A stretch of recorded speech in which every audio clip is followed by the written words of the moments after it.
Una buona serata a tutti i nostri telespettatori, benvenuti a questa puntata di TV7 Match. Allora, l'avete capito, questa sera torniamo ad affrontare la questione delle forze di polizia, della sicurezza nella propria abitazione e anche di immigrazione. I temi sono tornati alla ribalta della cronaca. Il primo argomento che affrontiamo è quello riguardante la Polizia di Stato, perché c'è una persona che è in sciopero della fame da più di 30 giorni, ha perso 15 kg nell'ambito di questa protesta e continua a protestare per una situazione che è stata denunciata più volte, ma però dalle quali poi non si esce. Allora iniziamo, vi presento subito gli ospiti con i quali affronteremo i temi di questa sera. Inizio dalla mia sinistra, Alain Luciani, assessore in Comune a Padova della lista Bitonci Sindaco. Buonasera, grazie di essere qua. Al suo fianco Fausto Fanelli, segretario regionale del COISP del Veneto. Buonasera Fanelli, grazie anche lei di essere qua. Al suo fianco Arcangelo Varlese, presidente del Consiglio Comunale di Marcona. Buonasera anche lei, grazie di essere qua. Il nostro editore Ermanno Casen, buonasera e grazie anche a lei. Fabio Ballestriero, segretario regionale del Sindacato Autonomo di Polizia del Veneto. Grazie Ballestriero di essere qua. Buonasera. Lei arriva da Rovigo, questa sera c'è stato un grave fatto di cronaca a Rovigo, abbiamo rischiato di non averla in studio per motivi di lavoro, chiaramente. Al suo fianco Salvatore Frattallone, avvocato penalista. Buonasera, avvocato, grazie di essere qua anche a lei. E al suo fianco Mattia Fantinati, un parlamentare del Movimento 5 Stelle. Buonasera anche a lei, grazie di essere qua anche a lei. Allora, dicevo, c'è una persona che è in sciopero della fame da più di 30 giorni, è Gianni Tonelli, segretario nazionale del SAP, Sindacato Autonomo di Polizia. Ballestriero, cosa sta succedendo? Dopo sentiremo anche Tonelli, lo avremo in collegamento. Sta succedendo, si sta concretizzando, sintetizzando in un gesto così estremo quello che ormai da parecchio tempo andiamo denunciando all'interno delle nostre strutture, e cioè uno stato di grave debilitazione del nostro apparato della sicurezza che, nonostante gli accorati appelli che sono giunti, che giungono ormai sovente da parte nostra, il richiamo a cercare di trovare delle soluzioni, anche noi abbiamo proposto delle soluzioni possibili. Ricordo una per tutte una razionalizzazione del nostro comparto, quindi con le possibilità di razionalizzare per esempio le strutture logistiche e prevedendo un accorpamento, diciamo così, che possa ottimizzare le risorse, ma nonostante questo inascoltati, continuiamo a vivere in una situazione di disagio, di grave debilitazione, al punto che quando lo abbiamo anche denunciato, così come è capitato con il collega di Roma, mostrando attraverso una trasmissione televisiva i fatti nei quali, la realtà nella quale i giubbotti antiproiettili, ma soprattutto per esempio i caschi, che sono una delle dotazioni che in tutte le questure d'Italia, in tutti i cosiddetti territoriali, sono a disposizione e che vengono utilizzati per l'attività quotidiana, si può dire, no? Durante l'ordine pubblico. Questi caschi noi da tempo denunciamo la fatiscenza e quindi l'inidoneità all'utilizzo, oltre che il fatto che spesso e volentieri sono promiscui, anzi sempre sono promiscui, certo, e quindi ovviamente sporchi. La risposta da parte del Dipartimento in questi anni è sempre stata una risposta dilatoria, non ci sono soldi, non c'è la disponibilità, non si riesce a sostituirli, al punto che chiaramente questa denuncia poi dopo è rimbalzata a causa del fatto che il Dipartimento ha ritenuto di sospendere, di avviare un procedimento disciplinare nei confronti di questo collega perché reo, secondo il dispositivo, di aver detto il falso, di non aver detto la verità, perché questi caschi, secondo il Dipartimento, non sarebbero più in uso. Certo. La verità è che invece tutti lo sanno, tutti i colleghi che vivono quotidianamente la nostra realtà sanno bene che questa è veramente la dotazione organica con la quale noi ci troviamo a lavorare. Certo. Fanelli, si riesce a fare sicurezza con i continui tagli che ci sono stati alle forze dell'ordine, alla polizia? Si continua a fare sicurezza con le difficoltà che raccontava poc'anzi il collega Ballestiero. Tagli che poi ovviamente arrivano anche a mortificare non tanto la qualità del lavoro, perché la qualità viene sempre garantita dallo stato di abnegazione dallo spirito di sacrificio che i colleghi profondono in ogni singolo atto quotidiano che fanno, ma lo mortificano nella loro professionalità. Si potrebbe fare molto di più e i tagli ovviamente non ci consentono di andare verso quei target che noi come sindacalisti auspichiamo da tanto tempo. Il Dipartimento, come è stato detto adesso, fa un po' le orecchie da mercante e pone sempre a giustificazione di scelte deprecabili anche stupide risposte di tipo ragionieristico. Nella sicurezza non si possono far tagli, perché la sicurezza è a fondamento di tutte le altre funzioni statali. Certo, certo, soprattutto oggi che si è chiamati ad affrontare anche la minaccia terroristica, chiaramente trovandoci Appunto. ad affrontare delle persone estremamente Ecco anche preparate. Fantinati, prima di sentire Tonelli da Roma, ogni governo negli anni passati ha effettuato dei tagli per la sicurezza, però al tempo stesso si chiede appunto soprattutto la gente lo chiede, no? Dopo vedremo nella seconda parte della trasmissione la questione della sicurezza sul territorio. Ma io penso che le forze dell'ordine a lamentarsi facciano bene, e non solo, anche chi ha manifestato, facendo vedere la propria dotazione che hanno alle televisioni, molto probabilmente è arrivato a un punto di esasperazione che aveva un po' passato il limite, perché sicuramente non è, diciamo, la prima azione che uno fa. La prima azione che uno fa, uno si lamenta, chiede, eccetera, eccetera. Quindi di fatto io chiaramente spero che smetta quanto prima lo sciopero della fame, ma soprattutto spero che la smetta perché effettivamente viene ascoltato da questo governo. Noi come Movimento 5 Stelle abbiamo sempre lamentato una inefficienza, inefficacia, inadeguatezza di Alfano, che quando ci sono stati, diciamo, gli eventi più rilevanti non si è mai manifestato all'altezza del compito. Ma molto semplicemente il tema è questo: le famiglie, i cittadini oggi in Italia si sentono sicuri o no? Questo è molto difficile, soprattutto anche dopo quello che si è anche visto. Io personalmente, quando noi incontriamo le forze dell'ordine, parliamo con loro, fondamentalmente noi abbiamo visto che ci sono tre cose da fare. E sono, primo, effettivamente riadeguare tutta la loro strumentazione, tutta la loro competenza, quindi la formazione di queste forze. Secondo, le nostre forze di polizia risultano essere le più vecchie a livello europeo, quindi servono assunzioni assolutamente dei giovani che entrano con forza nuova, magari anche con quella un po' mentalità innovativa che abbiano voglia di fare.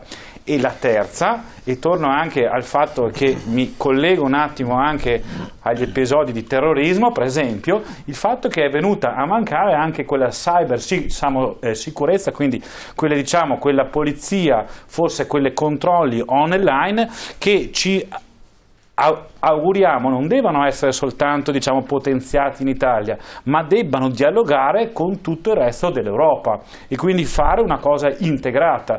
Allora, e chiudo, noi quando durante la stabilità, che era proprio durante il periodo degli attacchi di Parigi, abbiamo chiesto che vengano stanziati 200 milioni, che era quanto ci avevano chiesto più o meno le forze dell'ordine, in 3 anni. Quella richiesta al Movimento 5 Stelle è stata bocciata. È stata bocciata. Allora, adesso vediamo se riusciamo ad avere in collegamento Skype Gianni Tonelli, dovrebbe essere già collegato. Eccolo qua, lo vedo alle mie spalle. Allora, innanzitutto buonasera Tonelli, grazie della disponibilità. Allora, a che giorno siamo dello sciopero della fame e quanti chili ha perso fino ad oggi? Io ho detto 35 e 15 chili, così? 37 giorni, oggi il 37esimo, chiudo questa sera e ho perso 17 kg circa.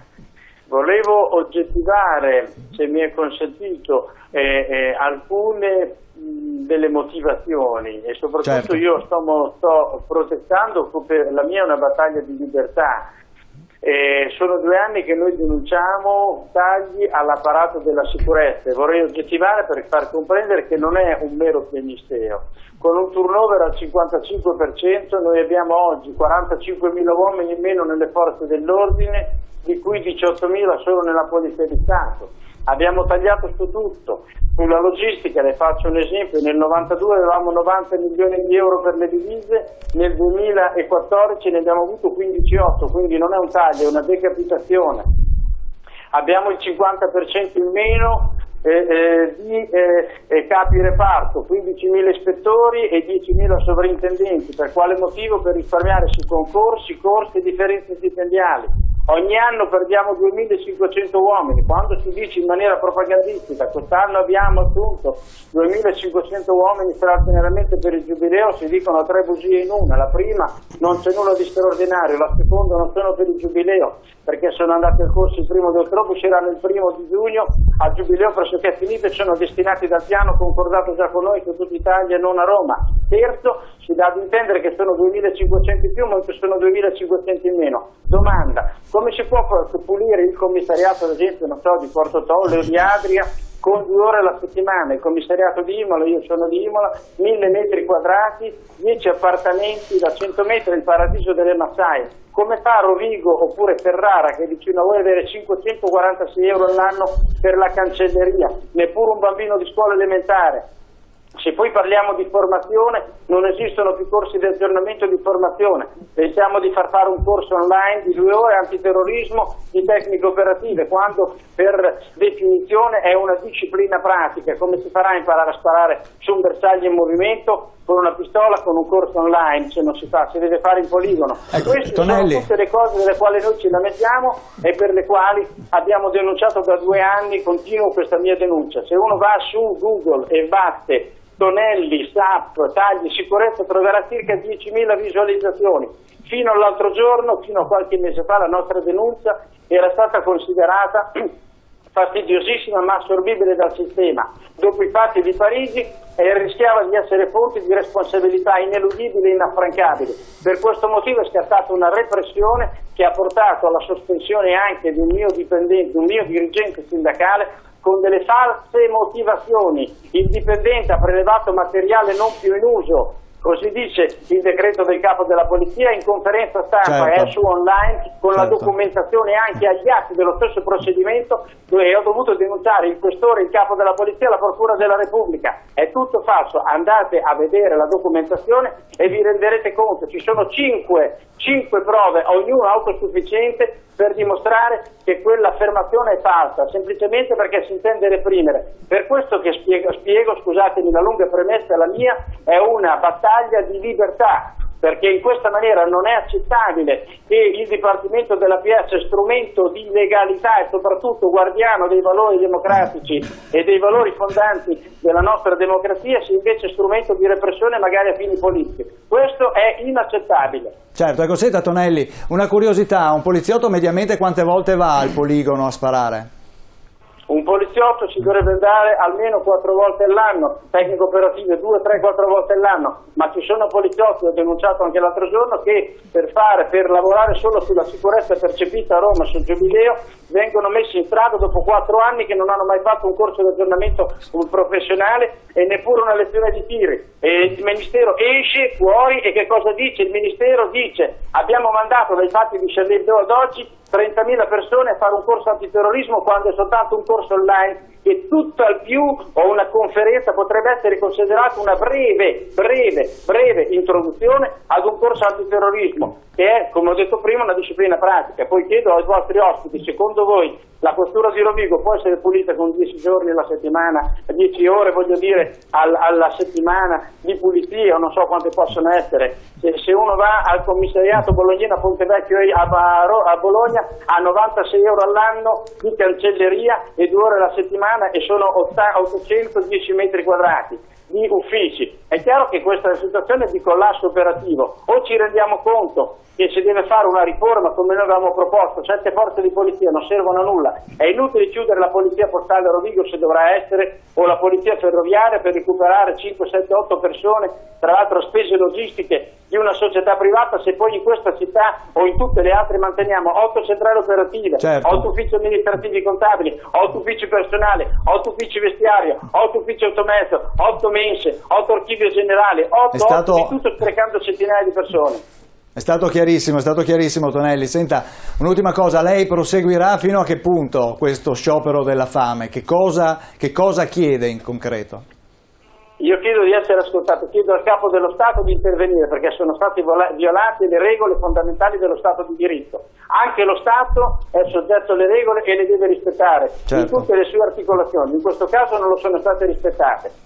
Io oggi ve le faccio un esempio, sono stato proprio per questa attività di repressione, mi è stato notificato non un'apertura di un procedimento disciplinare, ma la chiusura di un procedimento disciplinare con la combinazione di una pena molto grave, che è quella della pena pecuniaria. Lo sa per quale motivo? Perché sono stato da Lucia annunziata 2 volte alla trasmissione in mezz'ora con una maglietta con un I love polizia nella schiena di queste misure, 28 centimetri per 4 con un cuore rosso sgargiante, e siccome me l'era comprata libero mercato ho detto quella è una divisa della polizia, potrebbe ingenerare, forse mi distorditi e vorrei fare una prova sotto questo profilo con tutti coloro che ascoltano e che hanno visto milioni di persone, se può essere quella una maglietta della polizia. Certo. Questo vuol dire essere in malafede sfacciatamente e tentare di sanzionare comportamenti che sono pienamente legittimi e leciti. Quella era la maglietta ufficiale del SAP e voglio dire è una stupidaggine, basta andare sul sito di Rai 3 di Lucia Annunziata ed è in grado di vedere. Allora è come lo stesso motivo per il quale è stato sanzionato il mio collega in maniera assolutamente illegittima.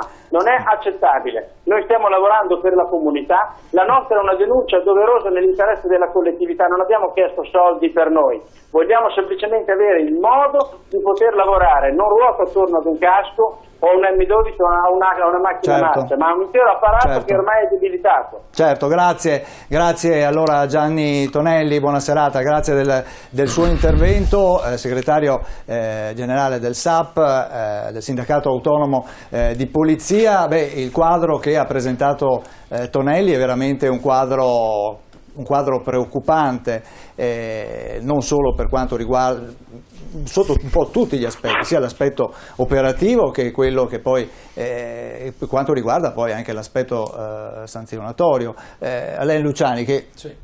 No, effettivamente il quadro che ci ha proposto, comunque che ci ha specificato è drammatico, e quindi ecco perché vorrei fare un plauso invece a questi ragazzi che tutti i giorni continuano a fare il loro dovere, continuano a lavorare nonostante tutto e tutti, e continuano veramente a sacrificarsi e a fare gli straordinari in una maniera anche eccellente, posso dire. Cioè, se potete riportarlo ai vostri ragazzi, noi quando possiamo come amministrazione cerchiamo di esservi vicini sempre, perché come alla polizia chiedono anche alle amministrazioni, no? E sono forse gli organi dello Stato più vicini alla cittadinanza sono i comuni, e sono proprio la Polizia di Stato, i Carabinieri, le forze dell'ordine tutte, e quindi veramente un plauso a Polizia, Carabinieri e anche la Polizia locale nostra, perché sono sempre al lavoro, sono staccanovisti, e nonostante tutto e tutti, nonostante le leggi che abbiamo in Italia, per cui non solo dal punto di vista poi delle divise, manca la benzina eccetera, ma anche dal punto di vista della soddisfazione di aver rinchiuso, di aver arrestato finalmente un bandito, poi il giorno dopo se lo rivedono magari di nuovo che gli ride in faccia, e questo è drammatico.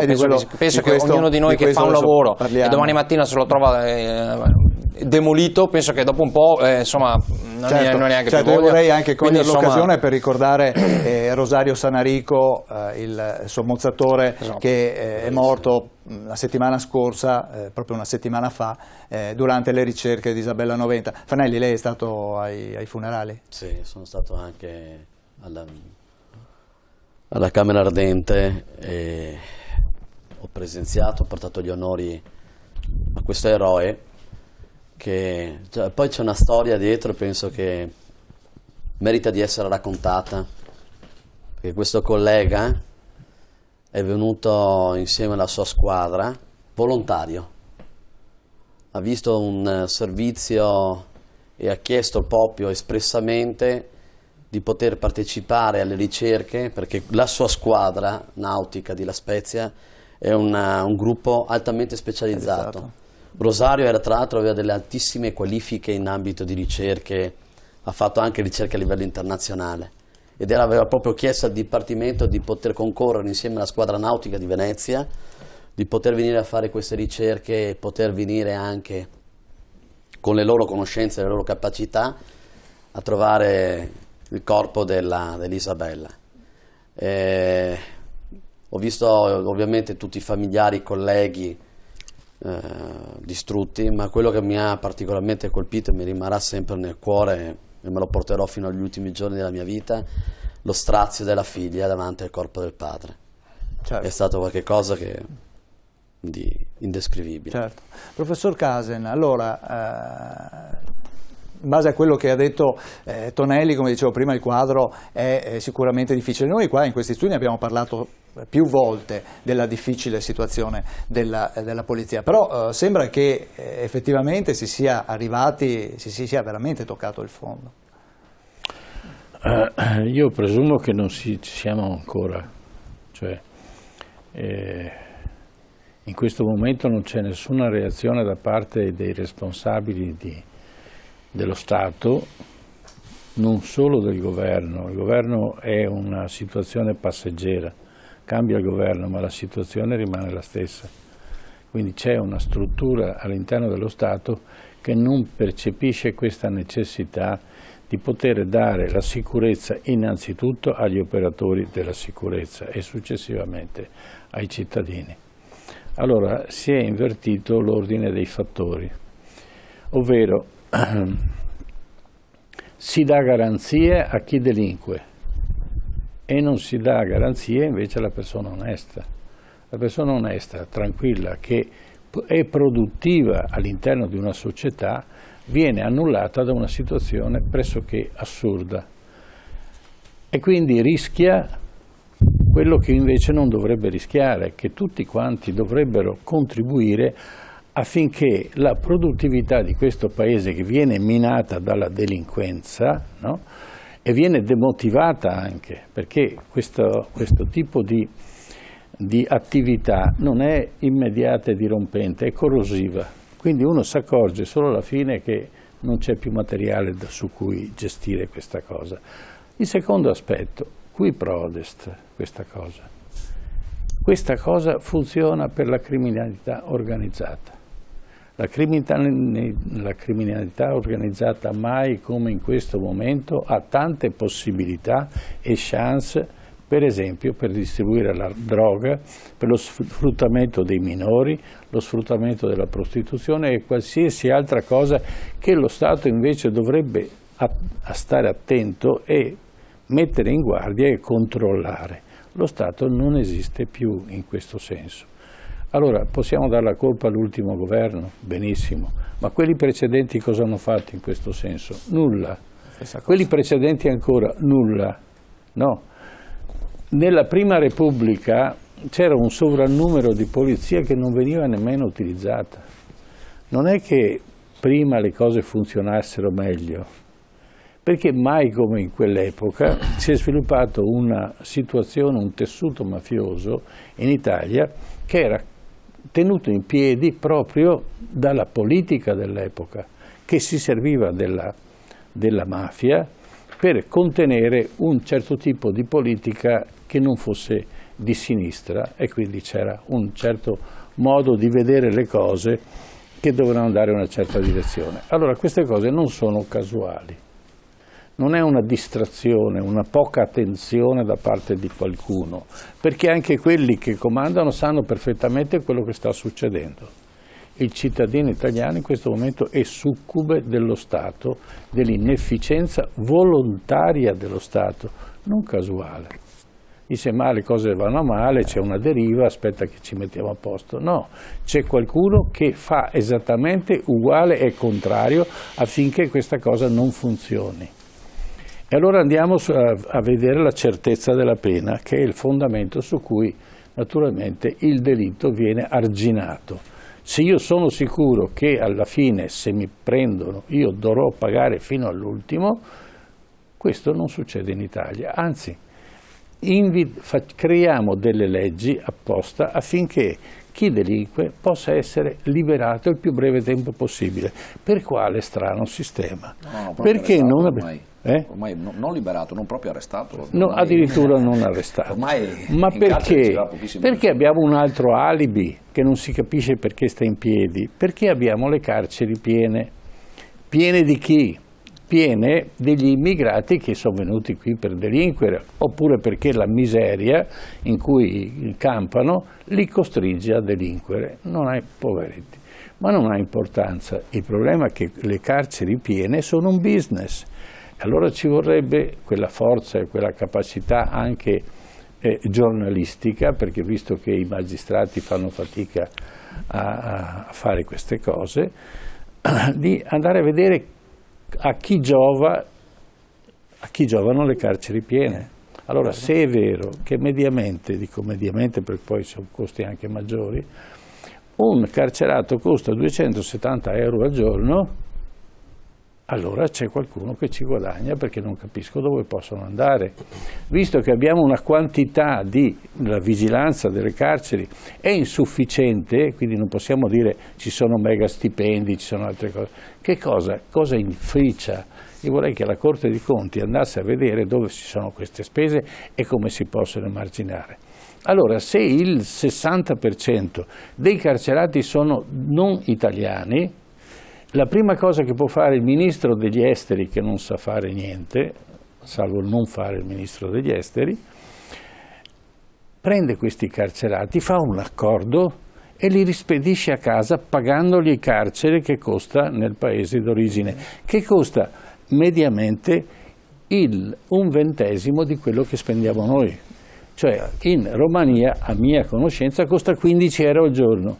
Ma quello che va in carcere in Romania intanto non esce. Seconda cosa, noi potremmo dargli, invece di dare 15 euro, gli diamo 50, e lo Stato rumeno sicuramente non avrà nessun interesse di lasciarlo andare, perché se no non guadagna più. E quindi ci facciamo pure il business sopra e liberiamo le carceri e mettiamo la gente dentro quando è necessario, la facciamo uscire quando è necessario, non prima. Perché già con il diritto italiano la pena è una cosa abbastanza irrisoria rispetto ad altri paesi europei e non europei. Ecco, questo è soltanto una piccola parte di quello che sta succedendo in Italia.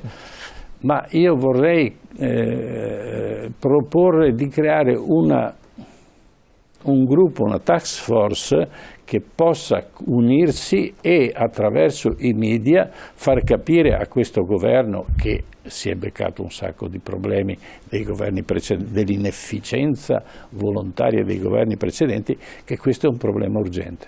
Certo, certo. Fratellone, abbia pazienza un attimo, che Varlese, dobbiamo andare in pubblicità, però intervenite subito dopo. Un attimo, un break pubblicitario, tra poco.